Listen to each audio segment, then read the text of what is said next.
Assalamualaikum Mas Bro, ya kembali lagi dengan kita di Fajar Daily. Dan kali ini kita bahas tentang saham yang bisa Mas Bro tabung untuk beberapa tahun yang akan datang Mas Bro ya. Semoga ini menginspirasi. Jadi bagi Mas Bro yang pengen banget nabung saham ya, saham syariah tentunya ya nyicil gitu, nabung saham tiap bulan. Nah mungkin tiga emiten saham ini Mas Bro bisa pertimbangkan dulu ya. Kita cuma ngasih info aja. Oke, kita lihat di sini Mas Bro. Yang pertama adalah Java. Kita langsung lihat aja di sini. Kita tunjukin kenapa kok milih perusahaan-perusahaan ini buat nabung saham ke depannya. Kita lihat di chartnya. Oke, Java Corporate Indonesia. Apa sih produknya Java? Wah, kita harus tahu dulu nih produknya nih. Ini adalah produk Java Mas Bro. Jadi bagi Mas Bro yang seneng banget makan sosis so nice, terus so good ya, terus real good. Nah itu adalah salah satu dari banyak produk Java. Jadi banyak banget ya produknya memang. Oke, kita lihat aja di sini Mas Bro. Kenapa kok kita ngerekomendasi ini? Kita lihat di sini. Jadi bisa lihat di sini kalau Mas Bro investasi atau beli saham Java ini 15 tahun yang lalu, keuntungan Mas Bro adalah 3.880%. Kalau misalnya Mas Bro beli 10 tahun yang lalu, itu keuntungan 152,4%. Kalau belinya 5 tahun yang lalu, keuntungannya itu masih 116%, masih di atas 100%. Kalau Mas Bro beli 3 tahun lalu sahamnya Java, sekarang itu Mas Bro udah untung 31%. Nah, kalau Mas Bro itu beli tahun lalu dan jual saat ini saham Java, Mas Bro untung 66%. Dan investasi 3 bulan juga Mas Bro dapat capital gain 25%. 1 minggu pun Mas Bro bisa dapat 4%. Nah, ini adalah histori dari perkembangan dari saham Java ya. Jadi istilahnya kalau Mas Bro itu mau nabung dalam jangka panjang, misalnya beberapa tahun gitu, setahun lebih lah pokoknya, setahun, 2 tahun, 3 tahun lah. Nah, saham Java ini kalau dilihat dari historinya dia terus tumbuh ya sahamnya. Dan coba kita lihat untuk fundamental dari Java ini gimana sih? Nah, kita lihat fundamentalnya. Nah, ini adalah fundamental dari Java. Market cap-nya itu terus tumbuh sih sebenarnya ya. Tapi di tahun 2020 memang dia berkurang ya. Corona, istilahnya market crash, turun. Tapi kalau misalnya nggak dihitung dari tahun 2020 dan 2019 segini ya, 20 triliun. Terus tahun 2021 24 triliun. Jadi istilahnya numbuh. Dari tahun 2015 juga semakin numbuh ya. Itu. Oke, untuk ekuitasnya juga tentu aja naik ya. Dari 2015 ya, 5 triliun sampai sekarang naik terus sampai sekarang 12 triliun. Jadi istilahnya perusahaan ini bertumbuh Mas Bro. Jadi kekayaan perusahaannya tiap tahun tuh naik. Makanya kok sahamnya itu istilahnya itu walaupun saham itu tiap hari itu naik turun ya, tapi grafiknya itu naik turunnya naik gitu, seperti itu.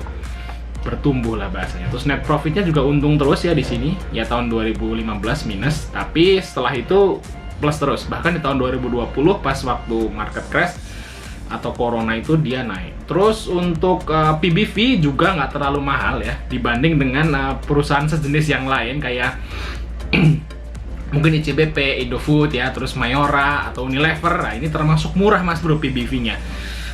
Jadi istilahnya itu sahamnya dijual dengan angka yang murah. Jadi untuk harga sebenarnya saham dibanding dengan kekayaan perusahaannya itu adalah 1053. Tapi untuk harga saat ini Mas Bro dapat 2000. Berarti untuk PBV-nya itu 1,9 kali, 2 kali lah PBV-nya. Ini masih, kalau dibandingkan dengan perusahaan lain yang sejenis yang istilahnya consumer good, ini termasuk murah loh. Oke, terus untuk hutangnya, rasio hutang ya, bisa dibilang debt per equity-nya itu 1,57 kali. Ini kalau dibandingkan dengan perusahaan yang lain, dengan perusahaan consumer yang lain, itu rata-rata memang di atas 1 ya debt per equity-nya. Jadi istilahnya kalau dibanding dengan yang perusahaan sejenis itu masih masuk-masuk aja normal gitu. Oke ya, mungkin itu aja sih yang bisa dibahas. Kita lanjut ke saham yang kedua, yaitu Cepin ya, Charoen Pokphand. Kita tadi udah milihin saham banyak ya yang masuk ke indeks JII atau Jakarta Islamic Index. Jadi Mas Bro yang muslim itu insya Allah ini udah halal MUI kalau Mas Bro misalnya mau nabung saham di sini. Oke, kita lihat chartnya di sini. Cepin Charoen Pokpan ini adalah perusahaan pakan ternak ya, yang berhubungan dengan ayam-ayam gitu, atau ya makanan ternak yang lain. Dan bisa dilihat di sini hijau semua. Nice. Coba kita lihat di sini. Kalau misalnya Mas Bro invest 15 tahun yang lalu, keuntungannya udah berapa? 21.000%. Wow. Jadi kalau Mas Bro tuh 15 tahun lalu tuh beli saham Cepin, terus Mas Bro jual saat ini, itu Mas Bro udah untung 21.000%. Wah, itu ngitungnya gimana mumet ya. Terus kalau 10 tahun yang lalu Mas Bro dapat 271%. 5 tahun lalu dapat 94%. 3 tahun yang lalu dapat 96% kalau Mas Bro beli saham ini 3 tahun yang lalu. Setahun yang lalu, jadi kalau misalnya Mas Bro beli setahun, jadi beli saham ini ya, di keep setahun, itu kalau menurut story itu untungnya 25%. Jadi misalnya nabung saham di perusahaan ini 100 juta, tahun depan jadi 125 juta. Gitulah ya maksudnya. Terus 3 bulanan juga untung 13%. 1 bulan juga untung 9%, bahkan 1 minggu bisa untung 6%. Nah, ini adalah histori dari harga perkembangan saham dari Cepin. Jadi kita lihat yang hijau-hijau seperti ini tuh enak kalau kita mau simpen dalam jangka panjang ya. Oke, kita lihat fundamentalnya sebentar. Bro, ini adalah fundamental dari Charoen Pokpan atau Cepin. Biasanya kalau sahamnya ya tumbuh tiap 5 tahun periode, 5 tahun, 10 tahun, 5 tahun, 3 tahun, 2 sebulan bahkan, itu terus hijau kayak seperti itu, biasanya perusahaannya sehat. Kita coba lihat, kalau nggak percaya kita lihat di laporannya di sini. Bisa dilihat market cap-nya 61 triliun tahun 2014 dan sekarang udah jadi 118. Istilahnya naik hampir 2 kali lipat dalam waktu 5 tahun ya. Terus pantas saja sahamnya naik 2 kali lipat, 3 kali lipat bahkan ya untuk nilai sahamnya. Terus ekuitasnya juga bisa dilihat naik juga Mas Bro. Ekuitasnya dari 10 triliun 2014 dan sekarang jadi 23 triliun, naik 2 kali lipat lebih kan, seperti itu. Terus untuk keuntungannya atau profit netnya ya, net profitnya itu juga kalau dilihat tiap tahun tuh terus tumbuh, kecuali tahun 2020 memang dia agak turun ya. Terus dalam 2021 juga naik lagi ya. Oke. Charoen Pokpan kalau menurut saya itu Charoen Pokpan ini termasuk perusahaan yang pokok juga. Karena apa? Karena dia produksi pakan ternak ya. Jadi kayak ayam, lele. Selama manusia itu makan daging-dagingan, pasti perusahaan Charoen Pokpan ini akan terus ada gitu. Selama ada manusia yang makan daging-dagingan atau makan hewan ternak, itu Charoen Pokpan itu perusahaannya insya Allah tetap eksis dan ada gitu Mas Bro. Jadi termasuk perusahaan pokok juga. Terus untuk PBV-nya memang dia udah lumayan mahal, karena memang Charoen Pokpan ini dia bagi dividennya itu tiap tahun ya. Jadi untuk harga sahamnya sebenarnya udah tinggi ya. Tapi udah tinggi pun itu masih bisa dapat capital gain tiap tahun ya. Dia nggak absen tiap tahun dapat capital gain. Sekarang itu PBV-nya 5,6 kali. Artinya dibanding dengan kekayaannya, harga sahamnya ini dijual 5 kali lebih mahal daripada kekayaannya. Dan itu tentunya berbanding lurus dengan perusahaan itu mencetak laba. Jadi perusahaan itu untung terus, jadi orang itu mau beli harga yang lebih tinggi daripada harga aslinya. Seperti itu sih Mas Bro. Terus untuk rasio hutangnya ini rendah banget, makanya dia PBV-nya nyampe segitu tinggi ya. Orang mau beli gitu, orang mau invest di sini karena dia percaya utangnya dikit.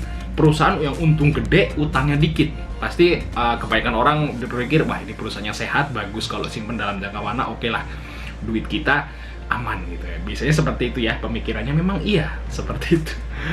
Terus untuk return of assetnya juga gede ya, 12%. Jadi istilahnya ROE-nya juga 16% ya, gede juga, lumayan ya, lumayan. Jadi istilahnya itu dari harga sahamnya itu keuntungannya itu 16% gitu Mas Bro. Jadi berapa kali itu berarti?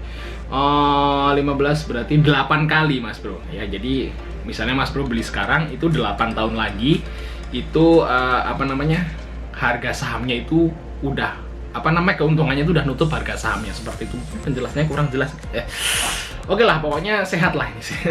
Oke, kita lanjut perusahaan yang ketiga Mas Bro. Perusahaan yang ketiga itu adalah MDKA. Kita coba lihat MDKA. Ya, MDKA Copper Gold ini perusahaan penambangan emas ya. Penambangan emas, Mas Bro bisa lihat sendiri untuk produknya apa sih MDKA gitu. Penambangan emas, dan kita lihat juga ini tumbuh terus. Ini masuk indeks ISSI, jadi aman ya, insya Allah. Nah, di sini IPO-nya 5 tahun yang lalu, jadi nggak ada data 15 dan 10 tahun ya. Jadi sejak 5 tahun lalu itu terus tumbuh ya, 5 tahun. Kalau Mas Bro 5 tahun lalu beli saham ini, sekarang udah naik 598%. Terus saja 3 tahun 400%, terus setahun 100%, terus 3 bulannya 3%, terus 1 bulannya 0,8%, dan itu 1 minggunya minus 0,7%. Jadi kalau Mas Bro itu simpen dalam jangka lama, misalnya setahun aja, nah Mas Bro bisa dapat keuntungan 100%, itu historinya. Tapi it's okay.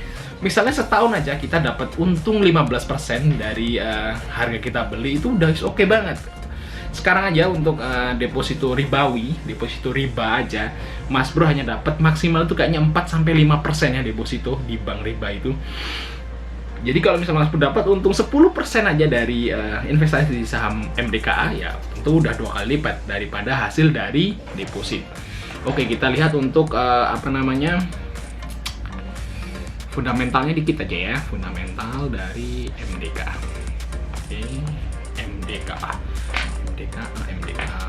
Oke, kita fundamentalnya ini Mas Bro. Nah, bisa dilihat untuk market cap-nya ya, tumbuh terus, memang bener dari awal 7 triliun, terus sekarang jadi 61. Memang bener perusahaan yang istilahnya ijo-ijo seperti itu ya,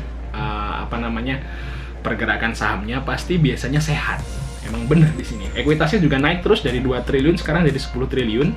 Terus di sini net profitnya emang untuk kuartal pertama 2021 tuh rugi ya, rugi 72 miliar, tapi kan ini belum selesai Mas Bro. Nanti kan ini kan dihitung sampai akhir 2021, nanti kita lihat gimana. Terus untuk PBV-nya di sini juga udah lumayan tinggi sebenarnya, 5,87%. Tapi kalau dilihat dari pertumbuhan sahamnya itu oke banget gitu ya. Jadi tetap untung itu, kita mau simpen berapa lama aja. Terus untuk debt per equity-nya itu 0,61, jadi utangnya itu masih sedikit lah bahasanya. Tapi kalau dilihat ya, menurut saya yang paling oke itu Cepin ya. Dari lihat Cepin itu oke banget, Mas Bro bisa skip lagi videonya di awal. Nice, ya mungkin aja sih informasi dari kita tentang saham yang bisa Mas Bro tabung untuk beberapa tahun yang akan datang ya. Semoga menginspirasi, dan tetap disclaimer on, Mas Bro harus cek lagi ini review kita gitu.